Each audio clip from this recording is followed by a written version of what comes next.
नमस्कार, पहाड़ समाचार देख रहे हैं आप। मैं हूं आपके साथ धीरेन्द्र अवस्थी और बुलेटिन की शुरुआत करते हैं बड़ी खबर से। मुजफ्फरनगर कांड की आज बरसी है और शहीदों को श्रद्धांजलि देंगे मुख्यमंत्री पुष्कर सिंह धामी। देहरादून पुलिस लाइन से मुजफ्फरनगर रवाना होंगे सीएम धामी। सुबह करीब 10 बजे मुजफ्फरनगर पहुंचेंगे और रामपुर तिराहा स्थित शहीद स्मारक जाएंगे सीएम धामी।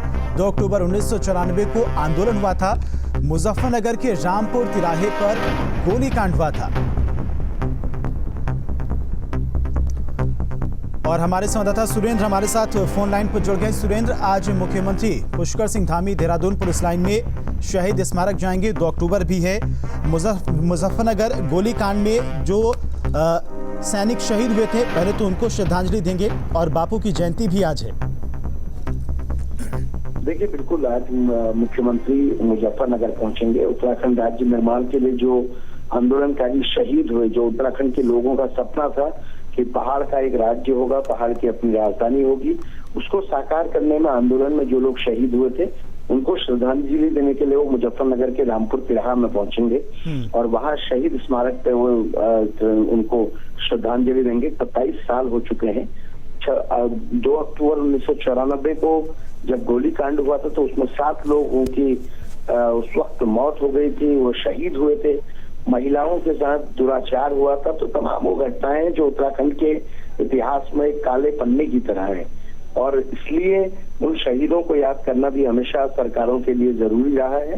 भले ही शहीदों के सपने अभी भी साकार नहीं हुए हैं, शहीदों की मांग जो है वो अभी भी पूरी नहीं हुई है, लेकिन हर बार राज्य के मुख्यमंत्री वहां जाकर शहीदों को नमन करते हैं। मुख्यमंत्री पहले देहरादून के कचहरी में स्थित शहीद स्मारक में श्रद्धांजलि देंगे। उसके बाद बापू की प्रतिमा में माल्यार्पण करने के बाद वो मुजफ्फरनगर के लिए रवाना होंगे। धीरेन्द्र जी, सुरेंद्र, तमाम जानकारी के लिए आपका बहुत बहुत शुक्रिया। तो मुजफ्फरनगर कांड की आज बरसी है। मुख्यमंत्री पुष्कर सिंह धामी आज उन तमाम जवानों को श्रद्धांजलि देंगे जो इस गोलीकांड में शहीद हो गए थे।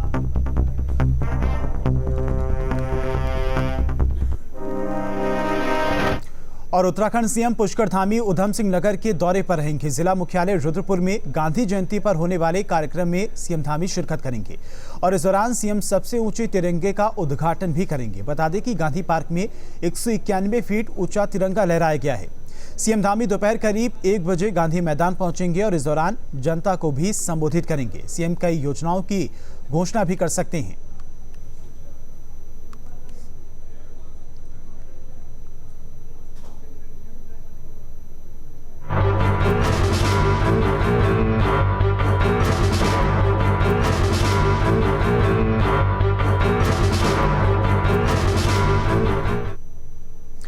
और चमोली से बड़ी खबर है। हिमस्खलन में फंसे पर्वतारोही को दल की तलाश तेज कर दी गई है।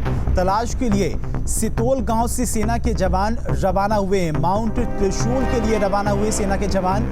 आर्मी की 35 जवान रेस्क्यू के लिए रवाना हुए हैं। हेलीकॉप्टर से रैकी और रेस्क्यू किया जा रहा है।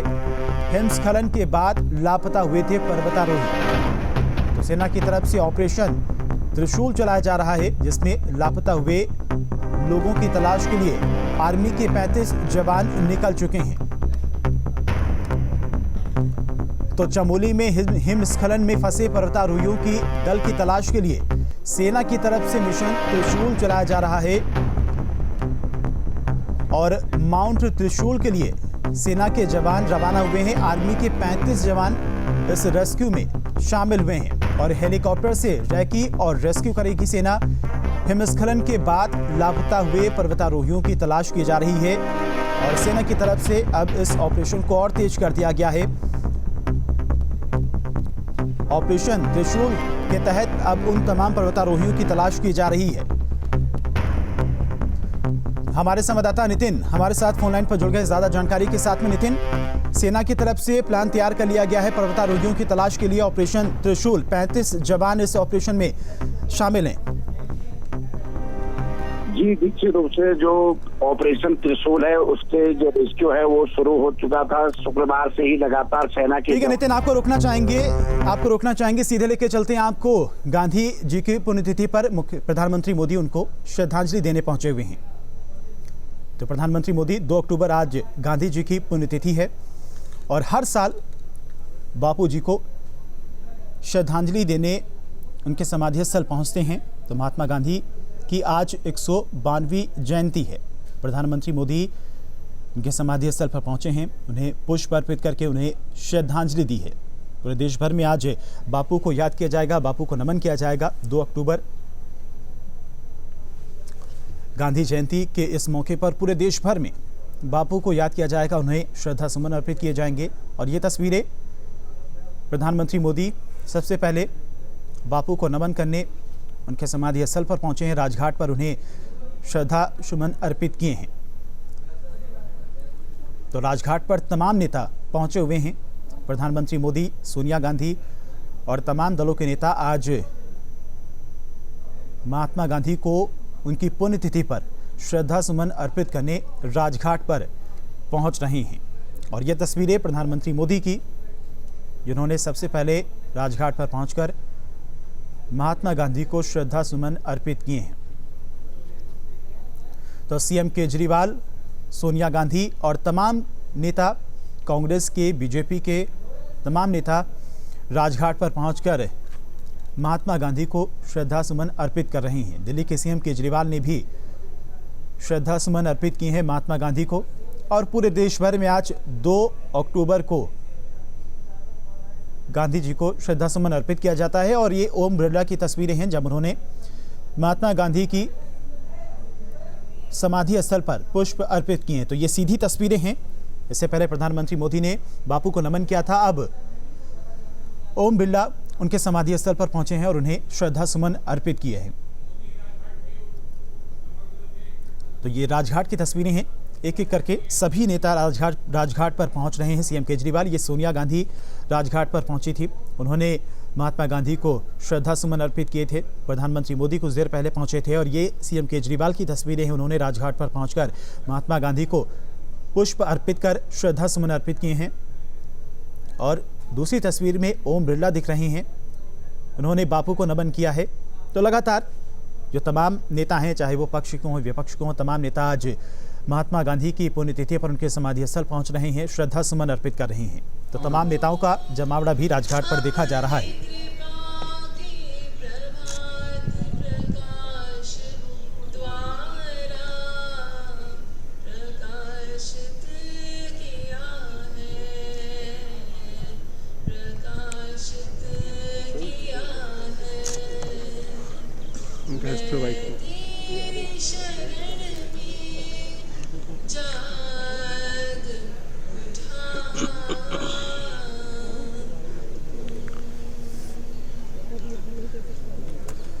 तो आज 2 अक्टूबर 152वीं जयंती है महात्मा गांधी की।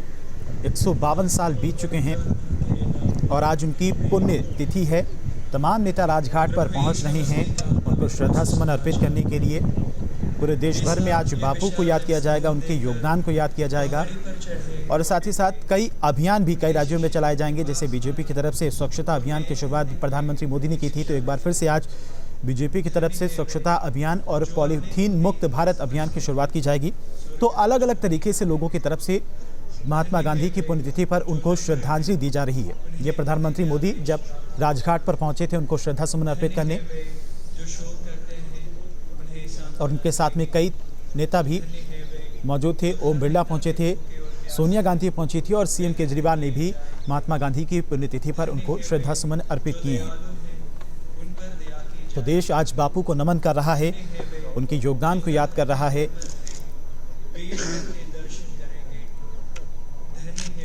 तो प्रधानमंत्री मोदी ने 2 अक्टूबर बापू की पुण्यतिथि पर ही पूरे देश भर में स्वच्छता अभियान की शुरुआत की थी। तो अलग अलग तरीके से देश के तमाम नागरिकों की तरफ से, नेताओं की तरफ से श्रद्धांजलि दी जा रही है। बीजेपी की तरफ से स्वच्छता अभियान के तहत गांधी जी को याद किया गया और उनको नमन किया गया। तो पूरे देश भर में आज बापू को याद किया जाएगा, उन्हें श्रद्धा सुमन अर्पित किए जाएंगे। 152वीं जयंती है महात्मा गांधी की, तो बापू को याद किया जा रहा है। प्रधानमंत्री मोदी ने श्रद्धा सुमन अर्पित किए थे राजघाट पर पहुंचकर और सोनिया गांधी ने भी श्रद्धा सुमन अर्पित किए थे।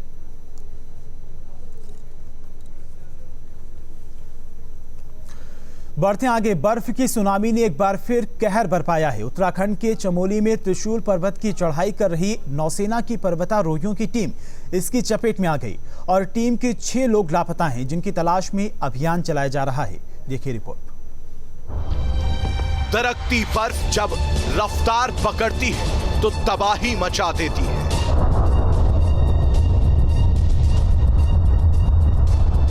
ऊंचे पहाड़ों से नीचे की तरफ दौड़ती बर्फ की लहरें अपने सामने आने वाली हर चीज को नेस्तनाबूद कर देती है।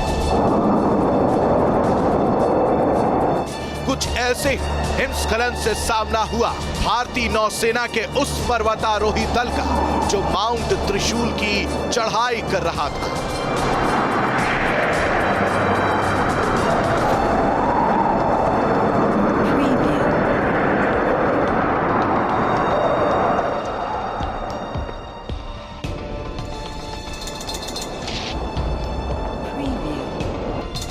पंद्रह सितंबर को 20 लोगों का यह दल माउंट त्रिशूल के लिए रवाना हुआ था।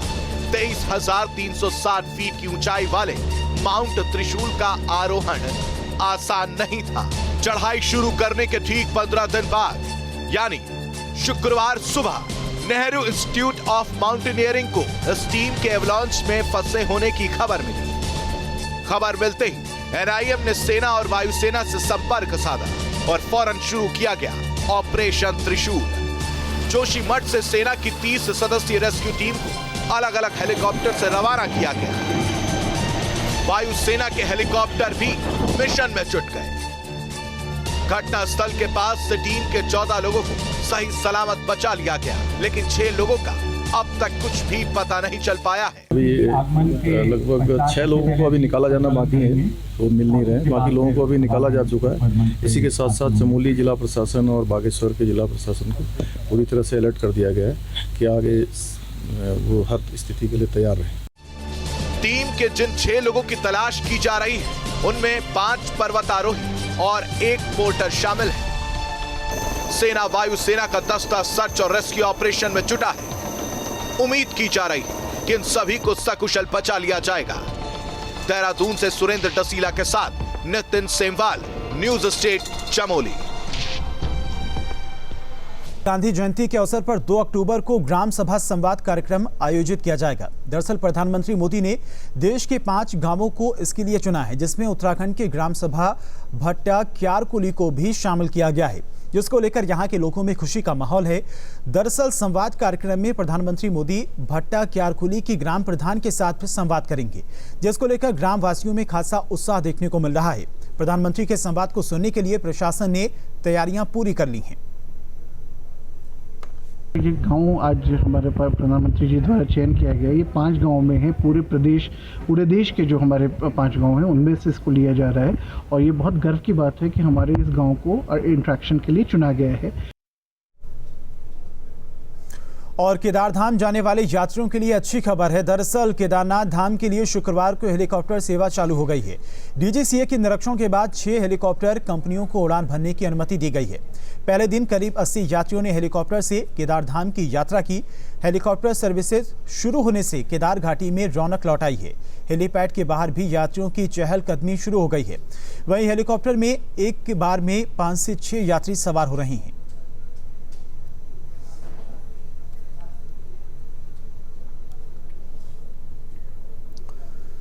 और वाइल्ड लाइफ प्रेमियों के लिए अच्छी खबर है। हरिद्वार का राजाजी नेशनल पार्क लंबे वक्त के बाद सैलानियों के लिए खोल दिया गया है और इसके साथ ही पार्क प्रशासन ने 18 साल तक के उम्र वाले सैलानियों की एंट्री भी फ्री कर दी है।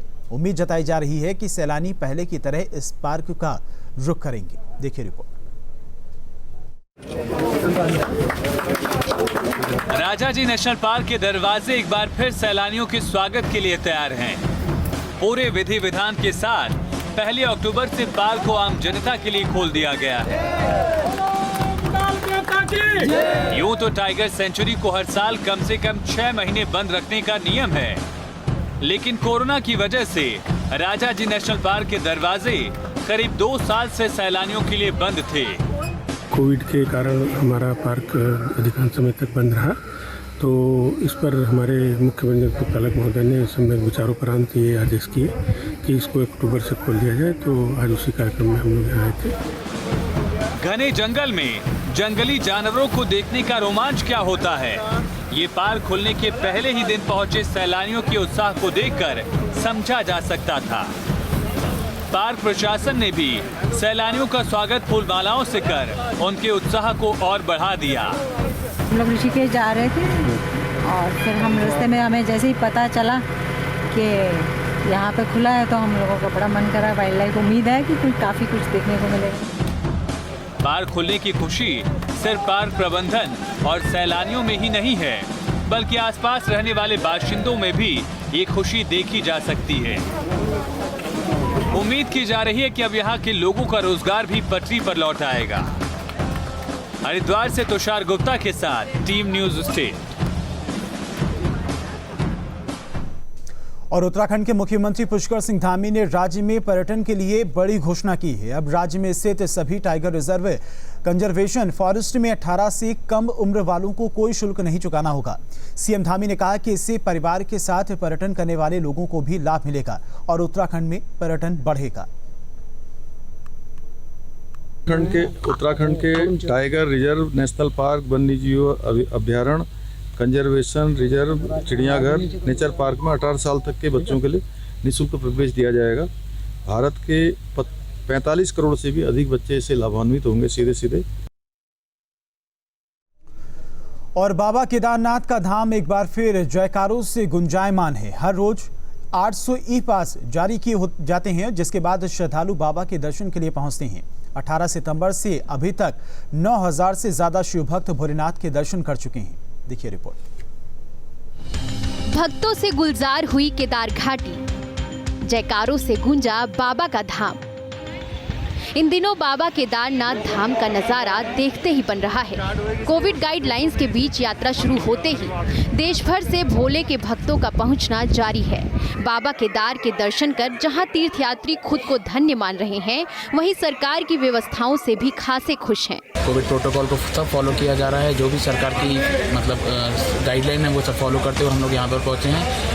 800 लोगों की परमिशन है, जिसको थोड़ा सा इंक्रीज किया जा सकता है। उत्तराखंड की व्यवस्था बहुत अच्छी तरह से है, लेकिन अगर यात्रियों के पास ई पास नहीं है तो मत आए। चाहते हैं कि जो 800 की जो सुविधा की गई है उसको और बढ़ाए, क्योंकि बहुत सारे यात्री हैं जो आधे रोड से चले गए हैं। केदारनाथ धाम में सुबह से शाम तक भक्तों का तांता लगा हुआ है।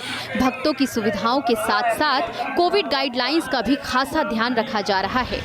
सुबह 7 बजे से दोपहर 2 बजे और फिर शाम 5 बजे से रात 7 बजे तक मंदिर के कपाट खुलते हैं।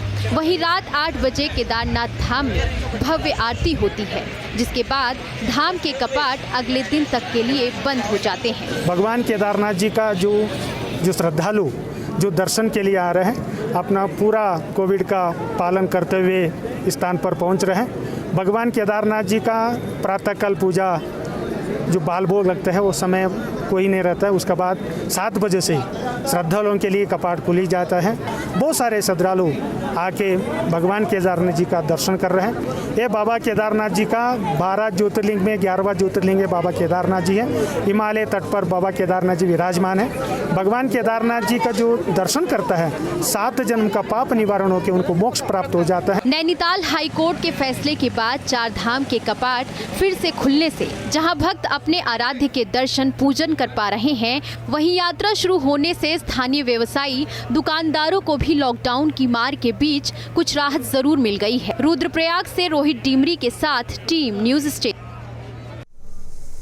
और नैनीताल में स्टार्ट करते समय एक बाइक में आग लग गई। आग इतनी भयानक थी कि बाइक पूरी तरह से जलकर राख हो गई। घटना नैनीताल में मल्लीताल की है, जहां पर बाइक में आग लगी।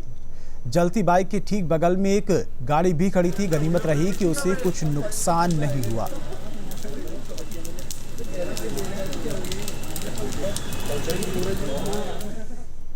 और रुद्रप्रयाग में सुमेरपुर रेलवे प्रोजेक्ट को लेकर यूकेडी युवा मोर्चा के कार्यकर्ता विरोध प्रदर्शन कर रहे हैं।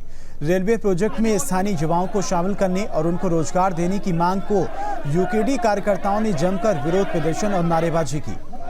यही नहीं, यूकेडी नेता और कार्यकर्ताओं ने मेगा कंपनी के ऑफिस के बाहर तालाबंदी कर अपना विरोध जताया। साथ ही 15 दिन में स्थानीय युवाओं को रोजगार न देने पर उग्र आंदोलन की चेतावनी दी है। रुद्रप्रयाग जनपद में यहाँ पर रेलवे का प्रोजेक्ट चल रहा है, तो हम ये चाहते हैं कि यहाँ पर जो स्थानीय बेरोजगार भाई हमारे हैं, जो जिन्होंने बीटेक किया है, जो लोग आईटीआई कर चुके हैं या पॉलिटेक्निक कर चुके हैं, जो जिसकी शैक्षिक योग्यता जिस आधार पे भी हो उसके आधार पर उनको यहाँ पर रोजगार दिया जाए। रेलवे प्रोजेक्ट यहाँ पे आ रहा है तो इसके कहीं हम विरोधी नहीं है, लेकिन बड़ा दुर्भाग्यपूर्ण तब होता है जिस पहाड़ की लड़ाई युवाओं के बेरोजगार को लेकर लड़ी गई थी, आज उसका युवा रोजगार के लिए सड़कों पे है, और वो भी वो युवा जो इन प्रोजेक्टों के कारण प्रभावित हुआ है। स्थानीय स्तर पे जो है जितने भी प्रोजेक्ट संचालित हो रहे हैं, ये मांग हमारी थी कि 80% स्थानीय लोगों को इसमें रोजगार सुनिश्चित किया जाए। और खबर देहरादून से है, जहां एक बार फिर राज्य आंदोलनकारियों का गुस्सा फूट पड़ा है। एक समान पेंशन देने और सरकारी नौकरी में 10% क्षैतिज आरक्षण की मांग को लेकर राज्य निर्माण चिन्हित आंदोलनकारी में शामिल कुछ लोग शहीद परिसर स्थित भवन की छत पर जा चढ़े। आंदोलनकारियों ने पेड़ पर चढ़कर विरोध किया। इनका कहना है कि चिन्हित आंदोलनकारियों को दी जाने वाली 3100 रुपए पेंशन में जो आश्रित शब्द जोड़ा है उसमें केवल पति पत्नी शामिल हैं, जबकि आंदोलनकारी के निधन के बाद आश्रित में बच्चों को भी शामिल किया जाना चाहिए। और इन्हीं मांगों को लेकर कर्मचारी अडिग हैं। सूचना पर सिटी मजिस्ट्रेट समेत पुलिस फोर्स मौके पर पहुंची और अधिकारियों से बात की। और फिलहाल इस बुलेटिन में इतना ही। नमस्कार।